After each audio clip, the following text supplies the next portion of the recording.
Welcome back, everyone. You've chosen a really exciting day to join us on 33 Founders because we're kicking off our new series with the Rough Draft Ventures team, and I'm so delighted that I have Toni Oloko here, the founder of PracticeGigs. Thank you so much for being with me.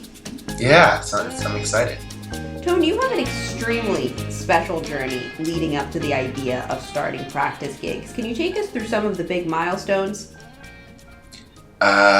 So big milestone number one, I was in this high school entrepreneurship program called Youth Cities, and that finished my senior year of high school. Got connected to some really great advisors and mentors, and so that was last year. And from there, deferred Penn undergrad to start working on PracticeGigs. Got an opportunity to, while we were trying to build the team, get everyone connected, and really figure out what we wanted to do.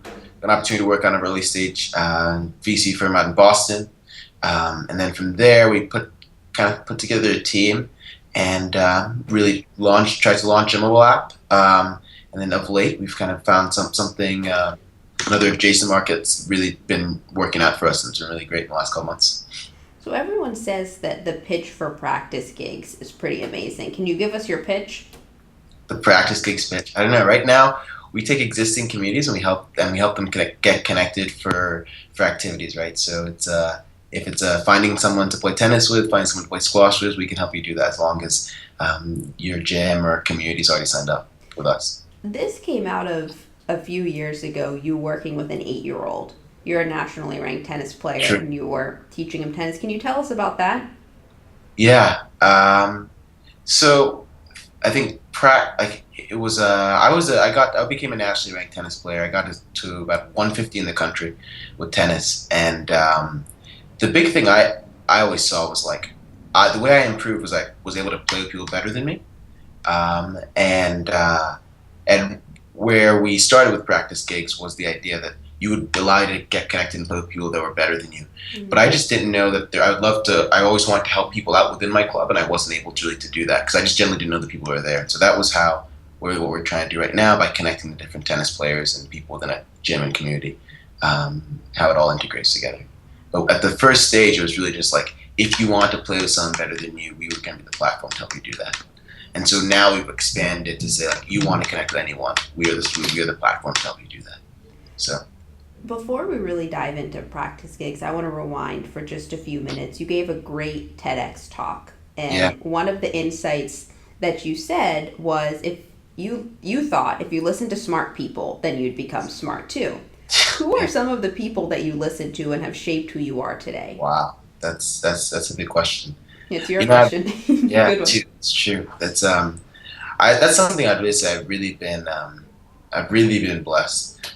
One of the very first, I'll just name the 4 people I think that helped me the most and have been the most active from day one was one guy named Mike Matuszak from Flash Notes, and so they were a note marketplace, buy and sell notes, and so he was my mentor in the high school entrepreneurship program, and as they've gone to raise almost $1 million now, he's still giving me advice and pretty active. Another guy named Andy Miller, who just kind of gave me the runaround, and some partners out of Atlas Venture have been really helpful for us, or now Accomplice. And so so there's some really early people that have been really key and helped shape the way I looked at the world. And actually also one other person was a high school history teacher of mine, Dr. Milway, who I think just gave me a perspective of just how to treat people and really how to build connections and relationships with people. So I think that was it, and One of the other things that lends right to that you shared in that talk was you're also the founder, So You Think You Can TED, a super special organization I can't wait to talk about. But one of the ways you introduced it at the TEDx was that one of our problems as a society is that we're taught to be amazing members of the audience, but no one teaches us to be an actor. When you said that, I was just wow, mind blown right there. He hit the nail on the head. Can you tell us about that and So You Think You Can TED? Yeah, so it was So You Think You Can TED. Everyone thinks it started really with the with us having our very first event. It started with a dinner. Have you ever been a part of one of those dinners where it's you and 3 other people and you're just my world has been changed because of ideas, people, connections, introductions, everything. It was just the universe collided, right? So we wanted to take that experience and bring it, and bring other people into the family and give them the exact same experience that we had from that dinner. And then my friend and co-founder in it, David France, was someone had just come up with the name So You Think You Could TED, and obviously the name is it's pretty great. And so from there, we said we were thinking about it. The words that came up was the idea that the homeless person, right? So everyone walks by the homeless person, and they don't really pay him that much attention. But I would love to hear his perspective on poverty, right? Because poverty isn't just what the economic professor from Harvard or Stanford says. The homeless person is going to give a very different perspective on that, right? I gave a different perspective on what it was like being a tennis player, a tennis playing entrepreneur, or even a tennis player, and the things that can go wrong with when you put all of your eggs in that one basket, right? And so just really giving people a platform to hear people's stories was really important to us. And we spent so much time watching mind-numbing TV, reality shows, the Kardashians, whatever. Like, is there a way where you can give other people a platform to share? Because for me, my life really changed when my high school, Boston Trinity Academy, gave me a platform or an opportunity to speak at their banquet. And I was like, wow, they gave me, the class clown, an opportunity to get in front of some important people and just share my story. And that was really impactful for me where I am now as well. What are some of the stories that have been shared at So You Think You Can? Yeah, it's insane. So we just had our last event last week, Friday, which is probably why it's so great.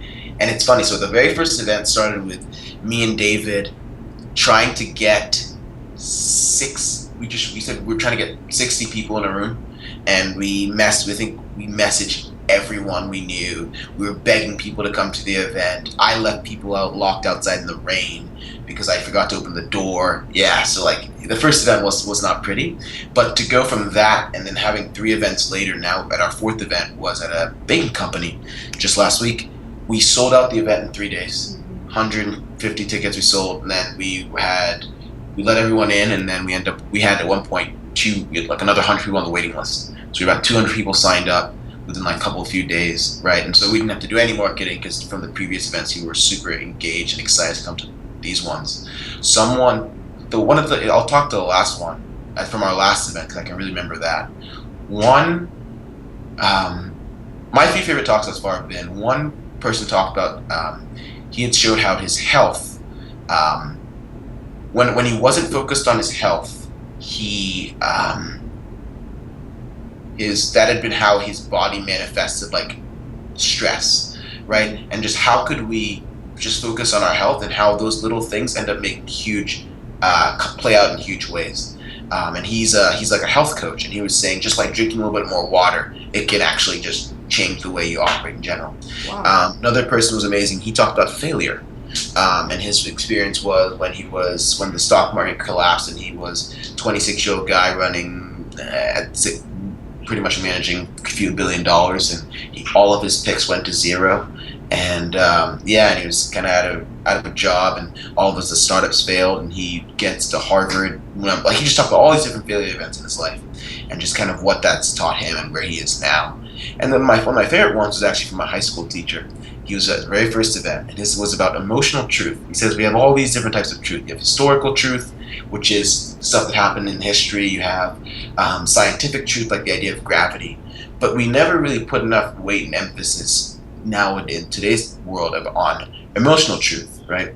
And emotional truth being the story, let's say, of the story of the homeless person, the story of someone going through some type of trauma. And that, whether or not it's scientific, that still really does matter, because that one person's life matters. And it was just powerful to listen to his experience and what he was describing. But yeah.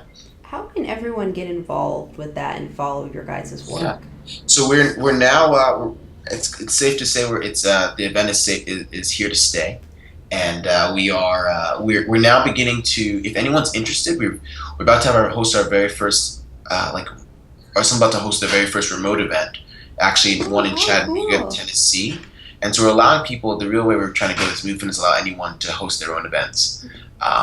and kind of bring this idea of impromptu talks where anyone can come up to the stage and share whatever they want without preparing or whatever to their city or to their different groups. We're doing one for the MGH. A lady from MGH, Mass General Hospital, reached out to us, from Chattanooga, Tennessee's entrepreneurial community, some other things in North Carolina in the next few months. So it's really getting excited. So just reaching out to us, or Toni at PracticeGigs.com. I'm not sure if I'm allowed to do that, but yeah. You're allowed.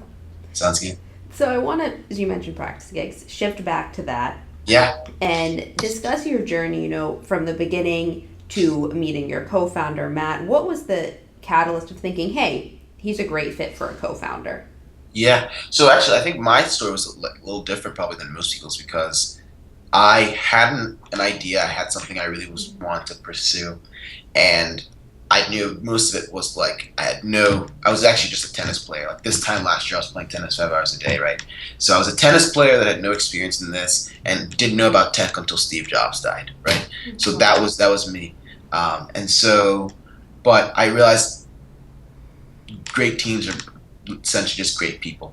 And great companies are just great people, sorry. And so I wanted to just find the best talent that I could. And so I ended up posting on 75 college job boards because I couldn't connect. I realized I couldn't convince. Everyone said to find a tech co-founder, go to hackathons or whatever, but I realized I couldn't convince a 30-year-old guy to quit his job and come work for me, right? And so what I tried to do at this point was I said I had to find someone that was really good, but maybe just wasn't as connected or wasn't at that old, someone close to my age. And since I wasn't actually going to school at the time, I got all my friends to post on different job boards at their schools, like class of whatever, 2018, 2015 or something like that.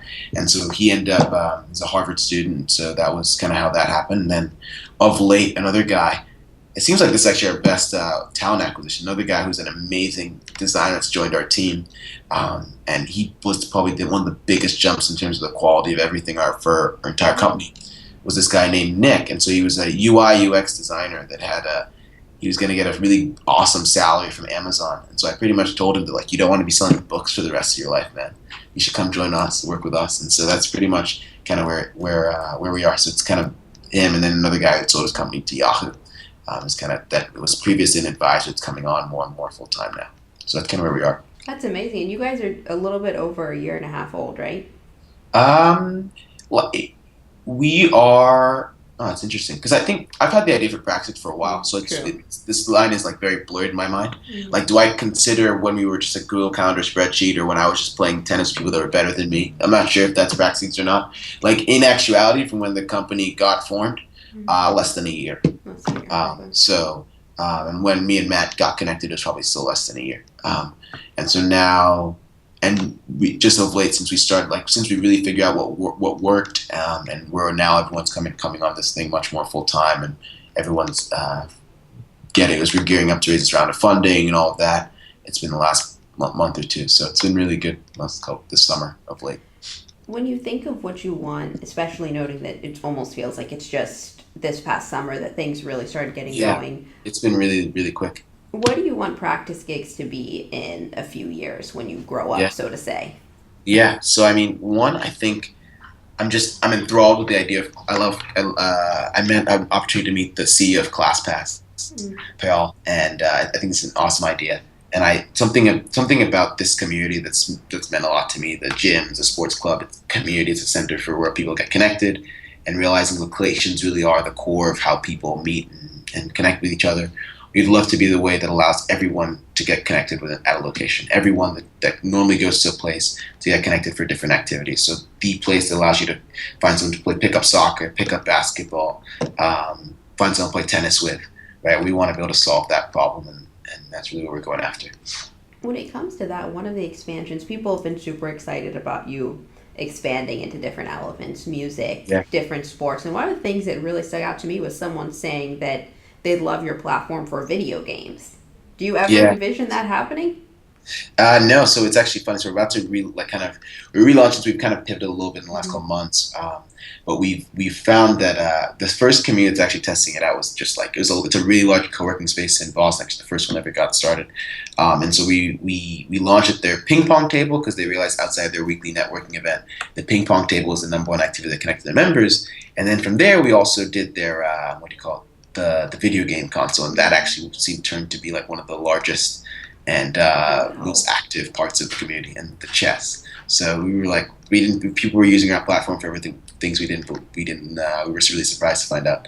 But it's exciting. It's I good. think that's so cool. I have a lot of friends who I think would love that. Yeah, it's been good. So I think it's also cool. I think I have something where I can just tell people, yeah, this is how you'd use it, Hmm. and everyone can see how directly applicable. And we've of late people brought up the idea of some like colleges and some college communities as well, and as we start Oh, looking that at would be a it. great one Yeah, too. You can but call yeah, it study gigs. study gigs. Yeah, When it comes to the next 12 months, and particularly by the end of this year, what are some of the goals you guys have? yeah. Right now for the next 12 months, end of this year, we're looking to close um, kind of this funding round we're heading into, and get all the members of the team and grow that a little bit. And then from there, we're looking to launch at our first communities, large communities, to this first like 40, 50,000 people in January. And then after that, we should, the main focus is going to be really just doing a great job for these early clubs and communities. Like just we want to just have them love us and love our product, and then from there, looking to build out our expansion to other people once the time is right. So that's really kind of where we should be. So that it's the first 6 months is just going to be product development, and after that, it's really going to be growing and seeing how many people we can sign up as quickly as possible and Yeah. growth. I want to just spend a couple of minutes before we go touching on Yeah, your experience with Rough Draft Ventures. What's that been like? yeah, they've been great. I think it was good to get for us. I think that early validation. Mm. Uh, I think that was really helpful. And what was actually funny was the way I got connected to them was I played when I was playing tennis, and I was a 12-year-old kid playing at this tennis club. There was a girl a few years older than me who, come to find out, it's 6 years later when I started practice gigs. I used to play tennis with her like 6 years ago, and so that's how we got connected out there. And I think it's just a really great community of young founders and people that kind of have the same experience or similar experience as me. And some of them have decided to pull out of school. Some of them are on to great things. So like I think just having that support group is really great as well. Even just it's the Slack group that all the founders are on, and I think that's really great. I heard that Slack group is a big thing, super helpful. Yeah, it's been great for us. What advice can you share, Tony, for other student entrepreneurs, whether they're in school or out of school, to get their business off the ground? Yeah, I can't really give great advice for people that are in school. You can give it for the people out All of I can school. just tell them to get out, to leave school. No, I'm joking. I love school. But no, I think the main thing that for me was one, continue. There's two things. One, advisors and people helping you out is just paramount, right? I knew absolutely nothing. I didn't know anything about valuations. I didn't know anything about recruiting talent. We didn't know anything about pricing, customer acquisition strategy, all that, which is where we're now. I think in the thick of things. So finding great people to really help you out is the only thing I'd say that I'd spend your time doing at the early stages. Oh, wow. And then two, just having like just perseverance. Maybe I learned it. Maybe I'm just stubborn, and I learned it or just picked it from tennis. But just having perseverance, because I've had this idea or something to do, some idea for a while, and this connecting athletes or sports or whatever you want to call it. And only now do we think we're beginning to find something that's like really scalable, can grow, is growing really quickly, and driving some revenue, right? So just being in it for a while, long enough to really find your niche is also important. I think a lot of people give up too early. And I believe if your thesis is like, I like this market and I like my team, just continue doing something until you find something that works. I'm thrilled that you said that because, as you said, you deferred going to Penn. Yeah. How come when you guys decided earlier this year, hey, we think we're going to pivot practice gigs a little bit, in that initial moment when things weren't working exactly as you planned, how come you didn't just decide to go back to school? You had the offer. Yeah, so I deferred the first year, and actually what happened was I I said I think also what one thing that probably makes me slightly different than most people is it's either that I'm just delusional, but my understanding of risk probably just isn't the same, Oh right? no. So I think the big thing for me was I actually I'll wrap this into the best answer I've ever heard for why to start a company. I was at this program called Praxis not so long, and it was integrating like kind of faith and entrepreneurship. And this guy, Will from Able Lending, and so he's gone on to raise most money on AngelList out of anyone else, and like really great guy for his company. His first company completely like it failed, and then they had to start another company with the other $3 million they had in the bank left, right? Which is a good place to start, I guess. But and he was trying to decide if he was going to continue doing it or not. And he said the best reason why to start the only reason to start a company is if you're okay with both failure and success. Because if you're okay, maybe that could come from two things. Maybe you just want a learning experience. It could be you have such a pressing need and you have got to start something in order to feel okay about yourself because the problem is so massive, you know. But for me, I felt like if I left and went back to school and just didn't fully commit to this thing, I would just be taking a really short way out. Even if it's letting my company fail on a massive scale, or everything kind of flitters away and nothing came of it, right? I wanted to have the real experience of what it's like to fail. Then, like I was okay with having and knowing what it would. I really want to learn what it would be like to fail. You do have a different definition of risk. Yeah, probably. Like I just didn't want to have this kind of very cushy entrepreneurial experience where like my friends take photos and like, oh, hashtag building a company. If you're gonna learn how to fail, so you go back to your investors and you say we lost your money, and like that's and how do you fail the right way, right? And I think that was the main thing that drove me to saying, one, I have got to fully commit to this thing for another year, sink the abandon, cut the ropes from the ships, or whatever the saying is, and then from there, and then in that year, I think that also in my mind, I felt like a little desperation would give me a good kick in the ass to build something that would. No kidding. Yeah, so I don't know. I'm probably a little different than what other people say, but in all honesty, that was really the impetus for me. Wow. All right, last question. Before we go, you had a great insight in your TEDx talk, another one that I loved, where you said that every single generation is going to change the world. Yeah. What are some of the ways that you'd like to see the world change? Another thing I think I like stealing things from other people. I think I've noticed that of late. Another thing I heard recently I thought I loved was a lady said, I want, my goal is for this generation to go from the selfie generation to the selfless generation. Yeah, let's get rid of the selfie. Yeah. Got to get rid of it. That's a really good one, and yeah. I think it's a great way to close this. You can even tie that into PracticeGigs of helping out someone who wants to learn and who looks up to you. How can everyone get involved and stay up to date with what you guys are working on? Yeah, I mean, follow us on Twitter. Drop an email to me, toni@practicegigs.com. Really simple. Ask me a question. Send info at PracticeGigs. I don't know. Hit us up on Facebook.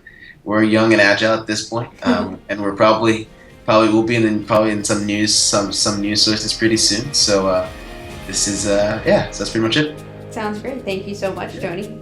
Absolutely, it was great. It was great talking, and I think it's an absolutely amazing organization. Just probably listen to more 33 voices, and that's the way to do it.